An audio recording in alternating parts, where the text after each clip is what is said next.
మొన్న బొత్స సత్యనారాయణ గారు ప్రెస్ మీట్లో ఆయన చాలా బాధపడ్డారు రాజశేఖర రెడ్డి గారిని తలుసుకొని.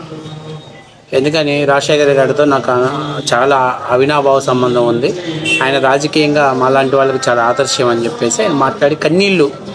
అసలు అందరూ చూస్తే పెద్ద ఒక పొలిటికల్ డ్రామా నడిచింది. అయితే దీని మీద వైఎస్ షర్మిల గారు మనం మాట్లాడుతూ, బొత్స సత్యనారాయణ గారు గతంలో పిసిసి అధ్యక్షుడిగా ఉన్నప్పుడు అనేకమైనటువంటి ఆరోపణలు వైఎస్ కుటుంబం మీద చేసిన మాట వాస్తవ విషయం. ఆయన విజయమ్మ గారిని నిండు శాసనసభలో అవమానపరిచాడు. వాస్తవానికి ఆ రోజు సోనియా గాంధీ గారి కళ్ళల్లో ఆనందం చూడటం కోసం, ఆయన పిసిసి అధ్యక్ష పదవి నిలబెట్టుకోవటం కోసం వైఎస్ కుటుంబం మీద అనేకమైనటువంటి ఆరోపణలు చేసిన మాట వాస్తవ విషయమే. ఆయన జగన్మోహన్ రెడ్డి గారి పార్టీలో కొనసాగించడం, జగన్మోహన్ రెడ్డి గారు నిజంగా రాజశేఖర రెడ్డి గారి మీద ప్రేమ ఉంటే ఇలాంటి పని చేయడు. ముందు విజయమ్మకి జగన్మోహన్ రెడ్డి గారి పార్టీలో కొనసాగుతున్నందుకు విజయమ్మ గారికి ఆయన క్షమాపణ చెప్పాలి బొత్స సత్యనారాయణ గారు అని చెప్పారు. అయితే ఇక్కడ చాలా ముఖ్యమైన విషయం ఏంటంటే, గతంలోకి వెళ్ళినట్లయితే వాస్తవానికి వైఎస్ మరణం తర్వాత సంతకాలు సేకరించడం, ఆ తర్వాత ముఖ్యమంత్రి పదవి ఎవరు అనేది ఊహాగానాలు జరుగుతున్న సమయంలో అనూహ్యంగా రోసయ్య గారు అప్పట్లో వేదిక తెరపైకి రావటం, ఆ తర్వాత రోసయ్య గారు కొన్నాళ్ళు ముఖ్యమంత్రిగా చేసిన తర్వాత మళ్ళీ కొత్త ముఖ్యమంత్రి రాబోతున్నటువంటి ఊహాగానాలు నడుస్తున్న సమయంలో అప్పట్లో బొత్స గారి పేరు కూడా వినిపించింది. అయితే లాస్ట్ మినిట్లో అధిష్టానం నల్లారి కిరణ్ కుమార్ రెడ్డి గారిని ముఖ్యమంత్రిగా ప్రకటించడం జరిగింది. బొత్స గారిని పిసిసి అధ్యక్షుడిగా కొనసాగించారు. అయితే అప్పట్లో జగన్మోహన్ రెడ్డి గారి కుటుంబం మీద బొత్స సత్యనారాయణ గారు ఎదురుదాడి చేసిన మాట వాస్తవ విషయమే. అనేక సందర్భాలలో ఆయన అనేకమైనటువంటి పదజాలాన్ని వాడిన మాట వాస్తవ విషయమే. ఈరోజు ఆయన ఏదో రాజశేఖర రెడ్డి గారిని గుర్తుకు తెచ్చుకొని ఏడుస్తున్నాను, బాధపడుతున్నాను. ఎందుకంటే రాజకీయాలలో ఎవరు శాశ్వత మిత్రులు ఉండరు, శాశ్వత శత్రులు ఉండరు, అది వాస్తవ విషయమే. కానీ రాజకీయాలలో గతంలో ఆయన ఏం చేశాడో కూడా దాన్ని మర్చిపోయి మాట్లాడటం అనేది బొత్స గారి విజ్ఞతకు నేను వదిలేస్తాను. బొత్స సత్యనారాయణ గారు ఏం మాట్లాడారు, ఆయన మాట్లాడినటువంటి మాటలు అనేకమైనటువంటి పేపర్ క్లిప్స్ ఇప్పుడు సోషల్ మీడియాలో సర్క్యులేట్ అవుతున్నాయి. నిజంగా కానీ బొత్స గారు మాట్లాడిన మాటలు జగన్మోహన్ రెడ్డి గారి పరిగణలోకి తీసుకుంటే, నిజంగా జగన్మోహన్ రెడ్డి అంటే రాజశేఖర రెడ్డి గారి బిడ్డ అయితే మాత్రం జగన్మోహన్ రెడ్డి గారు బొత్స సత్యనారాయణ గారి మీద సీరియస్ అవ్వాలి, పార్టీ నుంచి సస్పెండ్ చేసే బాధ్యత తీసుకోవాలి. అప్పట్లో పిసిసి అధ్యక్షుడిగా ఉన్నటువంటి బొత్స సత్యనారాయణ గారు నిండు శాసనసభలో విజయమ్మ గారిని విజయలక్ష్మి గారు అంటూ అవమానించిన మాట వాస్తవ విషయమే, కన్నీళ్ళు పెట్టుకున్న మాట వాస్తవ విషయమే. అక్కడతో ఆగకుండా జగన్మోహన్ రెడ్డి గారి మీద కూడా బొత్స సత్యనారాయణ గారు రాజశేఖర రెడ్డి గారి మీద కూడా అనేకమైన అనుచిత వ్యాఖ్యలు చేశారు. అందులో మొదటిది ఒక పేపర్ క్లిప్, జగన్ది నేర చరిత్ర. ఇది 26/5/2012 బొత్స సత్యనారాయణ గారు హెడ్డింగ్ పెట్టేసి రాసినటువంటి మాట. అధికారంలోకి వస్తే అరాచకమే, అల్లర్లు సృష్టించి ఎన్నికలు ఆపే కుట్ర, ఆయన వల్లే ఇంతమంది అరెస్ట్ అయ్యారు, అయినా ఆయన మనసు కరగదు అని బొత్స గారు ఒక సైడ్ హెడ్డింగ్ పెట్టినటువంటి దాంట్లో ఒక పేపర్ క్లిప్ని రిలీజ్ చేయడం జరిగింది. అట్లాగే ఈ పేపరు మళ్ళీ వీళ్ళు ఏదైనా మాట్లాడితే లేదు జగన్ అంటే ఏబిఎన్ లేకపోతే ఈనాడులో వచ్చిందంటారు, కానీ ఇది క్లిప్ వచ్చేసి మనకి ఆంధ్రప్రభలో ఇవ్వటం జరిగింది. ఇక జగన్ అక్రమాలతోటి రాష్ట్ర ప్రతిష్టకు మచ్చ, ఆయనకు తగిన శాస్తి జరుగుతుంది. 2004లో ముందు వైఎస్ ఆర్థిక ఇబ్బందులు, నేనే ప్రత్యక్ష సాక్షిని, వారి తీరు దొంగ, ఎదుటి వారిని దొంగన్నట్టుగా ఉంది. పిసిసి అధ్యక్షుడు బొత్స వ్యాఖ్యలు, ఇదొక వ్యాఖ్యలు చేయడం జరిగింది. జగన్ వద్ద టన్నుల కొద్దీ అవినీతి ధనం ఉంది, పిసిసి అధినేత బొత్స. ఇది 14/3/2012 ఈయన మాట్లాడటం జరిగింది.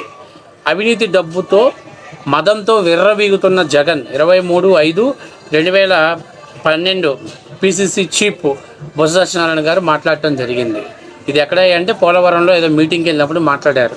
తర్వాత పుట్టుకతోటే నేర చరిత్ర, నీ తండ్రి పెంపకంలోనే లోపం ఉంది. ఇది రాజశేఖర రెడ్డి గారిని, జగన్మోహన్ రెడ్డి గారిని ఇద్దరిని కూడా ఆయన విమర్శిస్తూ రాశారు. ఇక్కడ కొన్ని సైడ్ హెడ్డింగ్లు పెట్టాడు.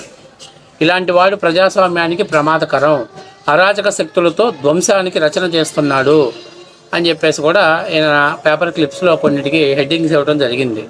రాజకీయాల కోసం మాట్లాడొద్దు, విజయమ్మకు బొత్స సూచన, నీ కుమారుడికు నీతి, మిగిలిన వాళ్లకు నీతి అని నిలదీత, వాళ్ళు అరెస్ట్ అయితే మాట్లాడలేదని ప్రశ్న, జగన్ అరెస్టు కాంగ్రెస్కు సోనియా గాంధీకి సంబంధం లేదని స్పష్టీకరణ, రాజకీయాలు వేరు, ఆర్థిక నేరగాళ్లు వేరు, జగన్ది చిన్నప్పటి నుంచి నేర ప్రవృత్తే, నేరస్తులే, ఆయుధ విక్రయతతో ఆయనకి స్నేహం ఉంది, సన్నిహితం ఉంది, ఆర్థిక నేరాలలో కూరుకుపోయాడు జగన్ అని చెప్పేసి కూడా ఆయన దానికి ఒక చిన్న ఎక్స్ప్లెనేషన్ ఇవ్వడం జరిగింది.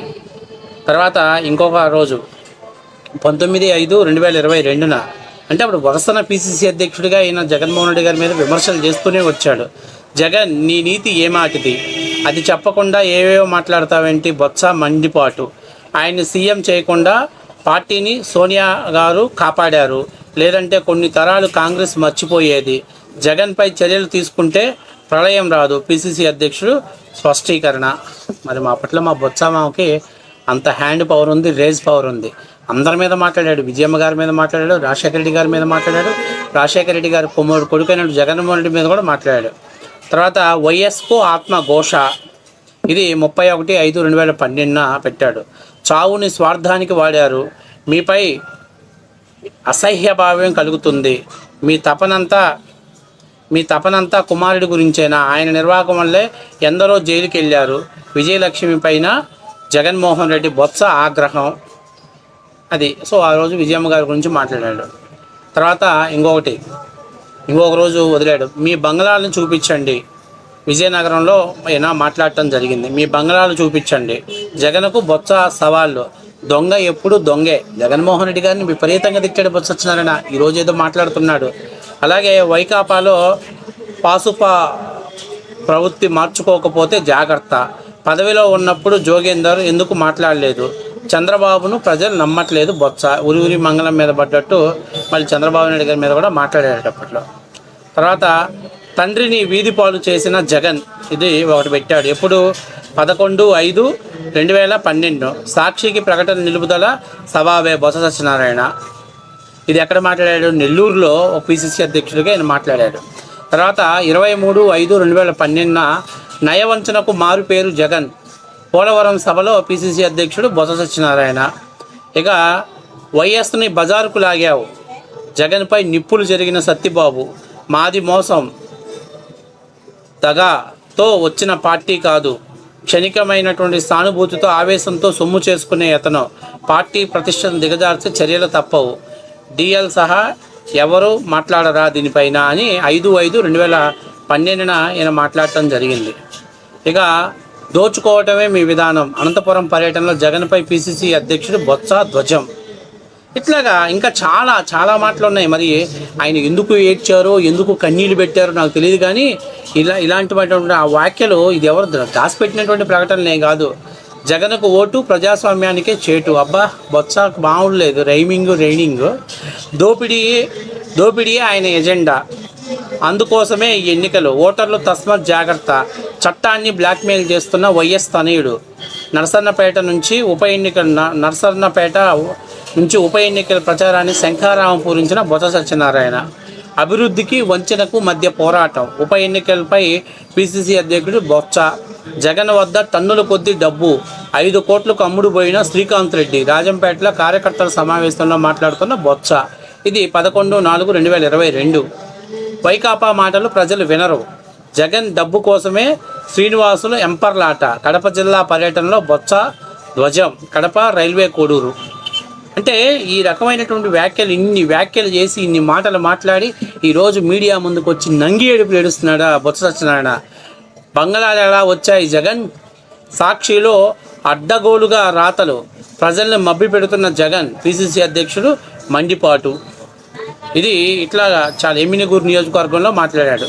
అవినీతి డబ్బు మదంతో విర్రవీగుతున్న జగన్, 23/5/2012 పిసిసి అధ్యక్షుడు బొత్స సత్యనారాయణ ధ్వజం, కుటిల రాజకీయాలు మానుకో జగన్.